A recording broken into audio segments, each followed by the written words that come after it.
Have you ever wondered what it feels like when the person you poured your whole life into becomes the very reason your heart breaks? I ask myself that question almost every night. At 66, I've lived through my share of storms. Some I weathered with courage, some I barely survived. But nothing ever prepared me for the day when my only son, the boy I once called my miracle, became a stranger in my own house. Before I begin, I just want to thank you for listening to my story. It means more than you can imagine. If you feel comfortable, I'd love it if you left a comment below, telling me where you're listening from and what time it is where you are. Somehow, it makes me feel less alone, knowing there are kind souls out there who take a moment to hear an old woman's truth. So, here it goes. My name is Dorothy Wilson. Most folks just call me Dot. I was born and raised right here in Boise, Idaho. People around here say the land shapes you, wide skies make for open hearts, and hard winters teach you grit. Maybe that's why I've always believed you don't quit on family, no matter how bad it gets. Blood, after all, is thicker than water. But let me tell you something, I've learned sometimes, it's your own blood that cuts you the deepest. I wasn't born rich. My parents were simple folks. My daddy worked construction, and mama cleaned houses. We didn't have much, but we had love. I carried that same belief into my own marriage. My husband John was the steady, kind, quiet, hardworking, a man whose word meant more than a contract. When we married, he gave me a simple gold band. Later, on our 10th anniversary, he surprised me with a diamond ring. Nothing extravagant, but to me, it was priceless. That ring wasn't just jewelry, it was a piece of our story, a symbol of all we'd built together. John passed away too soon. Cancer doesn't ask for permission before it knocks on your door. He was gone in less than a year from diagnosis, and suddenly, there I was, a widow in my 40s, raising a boy all by myself. Evan was just 12 then, too young to lose a father, too old not to remember what he'd lost. That boy became my whole reason for breathing. Folks in town would tell me, Dot, you're too soft on that boy. You can't just let him off easy every time he messes up.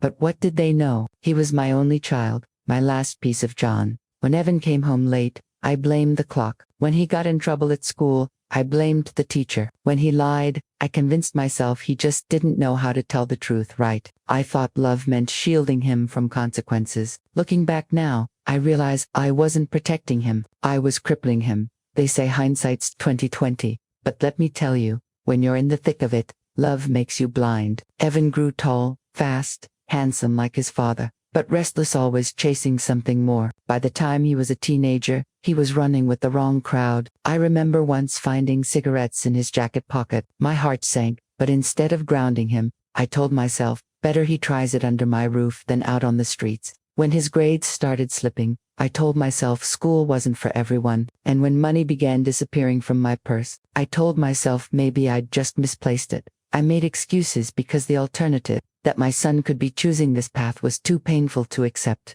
Boise's a small town, and word gets around. People started whispering, Dot's boy's into trouble. Saw Evan hanging round the bars. He's driving with those boys from the West End again. I held my chin up and smiled, but inside, I was breaking. You ever hold on to hope so tightly it hurts your fingers? That was me. Every night, I prayed Evan would wake up and realize the good in him. The good I swore he had. There were good days too, don't get me wrong. Days when Evan would bring me flowers from the grocery store, cheap carnations, but they made my kitchen table look like spring. Days when he'd hug me and say, "Don't worry, Mom, I'll make you proud one day." Those moments kept me going. They were like little patches of sunlight on a cloudy day. But clouds, well, they always came back.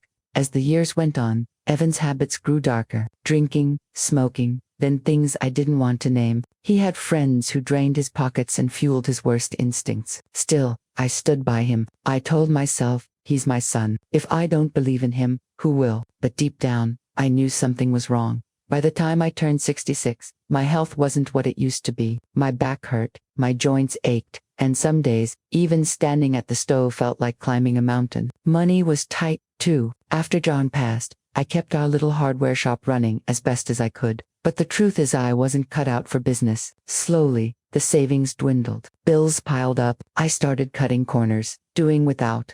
One winter, I caught pneumonia. I remember lying in the hospital bed, the oxygen tube scratching my nose, and thinking, if I go now, what happens to Evan? That fear kept me alive more than the medicine did.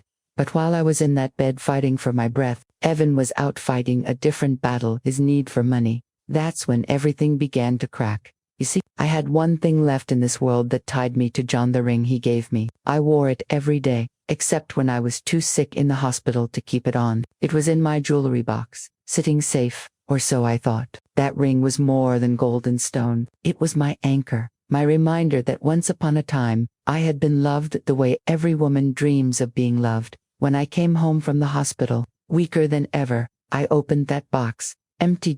My heart stopped. At first, I thought maybe I'd misplaced it. I tore the drawers apart, searched every corner, checked my purse. Even the kitchen cabinets. Don't laugh. I was desperate. But it was gone. That ring was gone. And in my gut, I already knew who had taken it.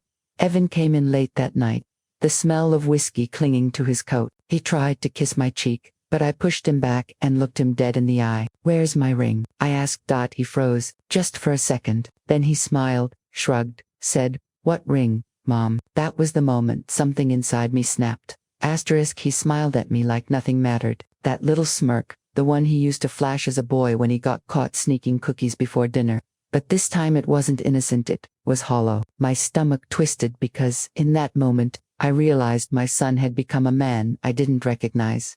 "Don't play games with me, Evan," I said, my voice trembling. "You know exactly what ring I'm talking about. Your father's ring, the one he gave me on our anniversary. It's gone." He rubbed the back of his neck, eyes darting to the floor, then muttered, "I needed some cash. Mom, it's no big deal. I'll get you another one. No big deal." Those 3 words felt like knives. That ring wasn't just jewelry, it was John's memory. It was my promise. It was years of love in a single circle of gold. How could he not see that? How could he throw it away for a few dollars that would burn through his pockets by morning? I wanted to scream, to shake him, to make him understand the weight of what he'd done. But all I managed was a whisper. "You sold your father's love for whiskey money." He rolled his eyes. "Don't be so dramatic. You don't understand how hard it is out there. I'll pay you back. I'll buy you something nicer." Something nicer. My knees gave out, and I sank into the old armchair by the window. That chair had seen me through grief, sickness, and long nights of prayer, but it had never felt so cold. "Evan," I said softly, "I never cared about nicer things. All I ever cared about was you." For a brief second, I thought I saw something flicker in his eyes. Guilt. Maybe, but it vanished as quickly as it came. He grabbed his jacket, muttered something about meeting friends, and slammed the door behind him. That night, I sat alone in the dark, staring at the empty jewelry box. Every creak of the house sounded louder, every memory heavier. I thought about John, about the way he'd worked double shifts just to afford that ring. He used to say, "This ain't just a diamond, it's proof. Proof that no matter how hard life gets, we're in it together." And now it was gone, sold like it meant nothing. The days that followed were some of the longest of my life. Evan avoided me, staying out until sunrise, coming home with red eyes and empty promises. I tried talking, I tried pleading, I even tried threatening to cut him off financially, but the truth was, there wasn't much left to cut. My savings were nearly gone. The hardware store had been sold years ago. What little I had was tied up in the house and small Social Security checks. One morning, I made myself a cup of weak coffee, sat at the kitchen table, and thought, if I keep letting him get away with this, I'll lose more than a ring. I'll lose myself. That was the hardest thought I'd ever had to face. For 66 years, I'd been the kind of woman who believed family comes first, no matter what. My mother drilled that into me, my church echoed it, and my own heart clung to it. But now I wondered, was love really letting someone destroy you piece by piece? Boise is a small town, and when you go downtown, you'll see the courthouse standing proud. I'd walked past it 1,000 times, never once thinking I'd have reason to step inside. But that week, I found myself sitting across from a lawyer, hands shaking, telling a stranger how my son had stolen from me. The lawyer listened, nodded, and finally said, "Mrs. Wilson, technically what he did falls under theft by deception. You can press charges, but," he paused, leaning forward, "given his age and circumstances, a judge might be willing to put him through rehab and probation instead of sending him to prison. It could be a chance for him to turn things around."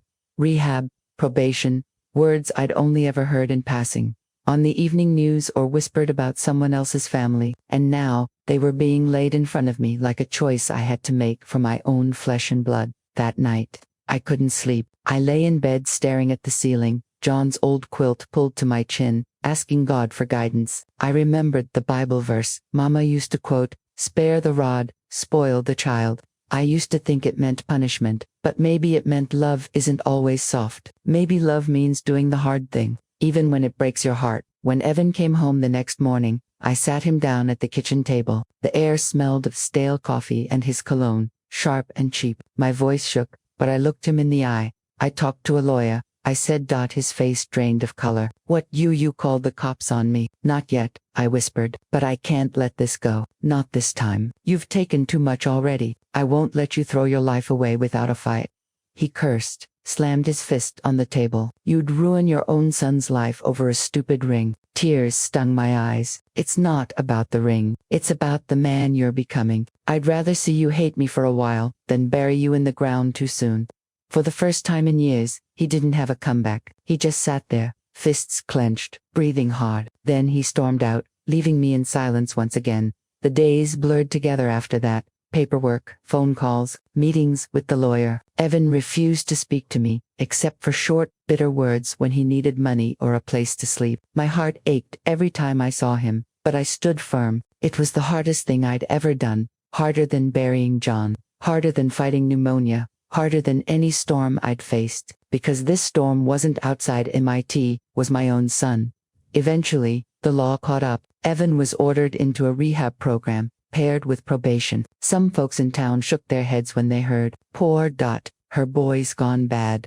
Others said, "Maybe it'll save him." I tried not to listen. Truth is, I didn't know what to believe anymore. All I knew was, when I visited him in that rehab facility, sitting across from him, in a sterile white room, I saw a boy I used to know, the boy who once brought me carnations, who once whispered, "I'll make you proud."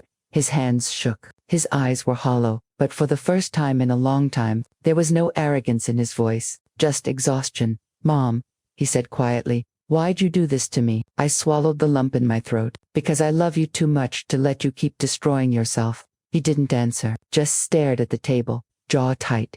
That night, I cried myself to sleep. And yet, deep down, I prayed this was the beginning of something, a chance. Maybe, just maybe, love didn't die with John's ring. Maybe it could be reborn through the fire of hard choices. But in my heart, I also knew this. Whether or not Evan ever forgave me, things between us would never be the same again. Asterisk, when you spend your whole life loving someone, you never imagine love turning into fear. But that's what happened with Evan. The first few months of his rehab were a blur for both of us. For him, it was withdrawal, counseling, anger. For me, it was long nights, staring at the empty ring box, long mornings, making coffee for one, and long afternoons wondering if I had made the right choice. Some days, I felt strong. Other days, I felt like the worst mother in Idaho. Folks in Boise are kind, but small-town talk spreads fast. At the grocery store, I'd hear whispers, "That's Dot Wilson, the one whose son ended up in rehab." I'd keep my head high, but my heart would ache. I reminded myself of something John used to say when times got tough at the hardware store. "We're Wilsons, we stand tall, even when the wind tries to knock us down." So I stood tall, even when my knees wanted to buckle. Visiting Evan was both the hardest and the most hopeful part of my weeks. At first, he barely looked at me. He'd sit across the sterile table, arms crossed, eyes red, jaw clenched. "Why are you here?" he'd ask, and I'd answer the same way every time, "Because I'm your mother, and I'll never stop showing up." Over time, little cracks appeared in his armor. One afternoon, he whispered, "Mom, I dreamed about Dad last night." He was shaking his head at me. His voice cracked on the last word, and for the first time in years, I saw real tears roll down his face. That moment nearly broke me. I wanted to run to him, hold him, like when he was a boy with scraped knees. But I stayed seated, hands clasped tight, because love isn't always about rushing, it's about letting them face their own truth. By the end of his program, Evan was sober. He wasn't whole, not yet, but he was sober, and that was something. He moved into a halfway house, got a part-time job stocking shelves at a grocery store. He still didn't come by the house much, but when he did, I noticed small changes. He'd clear his plate from the table without me asking. He'd say thank you more often. Once, he even brought me daisies. But the biggest change was his eyes. They no longer darted around with guilt, or glazed over with drink. They were tired, yes, but clearer. One evening, we sat on the porch together, watching the sunset paint the Boise sky orange and pink. He shifted in his seat, cleared his throat, and said quietly, "Mom, I can't give you Dad's ring back, but I'll spend the rest of my life trying to give you something better. McLean, honest, and maybe worth being proud of again." I didn't answer right away. Tears blurred my vision, but I didn't let them fall. Finally, I placed my hand over his and whispered, "Son, I never stopped being proud of you. I just stopped being proud of your choices. There's a difference." He nodded, staring straight ahead. For the first time, I think he understood. Still, I knew our road wasn't magically healed. Addiction doesn't disappear with one program. Trust doesn't rebuild overnight. But there was hope, and that was more than I'd had in a long time.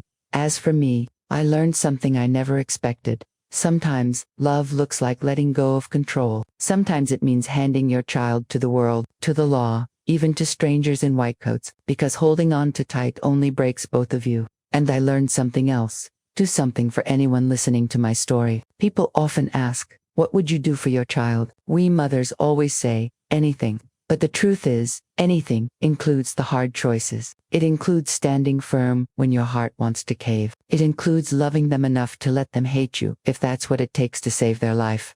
I'm 66 years old now, and I've lived long enough to know that life will test you in ways you never expect. Rings get stolen, trust gets broken, children stumble, but I also know this: no matter how deep the darkness, there's always a sliver of light if you're willing to open your eyes. So I sit here tonight, alone in my little Boise house, sipping tea, the porch light glowing, waiting, not waiting for apologies, not even waiting for miracles, just waiting for my son to keep choosing life, one day at a time. And if he does, then maybe losing that ring wasn't the end of everything. Maybe it was the beginning. Because the greatest treasure I could ever hold isn't gold, isn't diamonds, it's seeing my boy walk through my door sober, alive, and free. And if you've listened this far, thank you. If you're a parent going through something similar, know this: love your child, but don't lose yourself. Stand tall, even when the wind tries to knock you down. That's the truth I've learned, living 66 years in Boise, Idaho.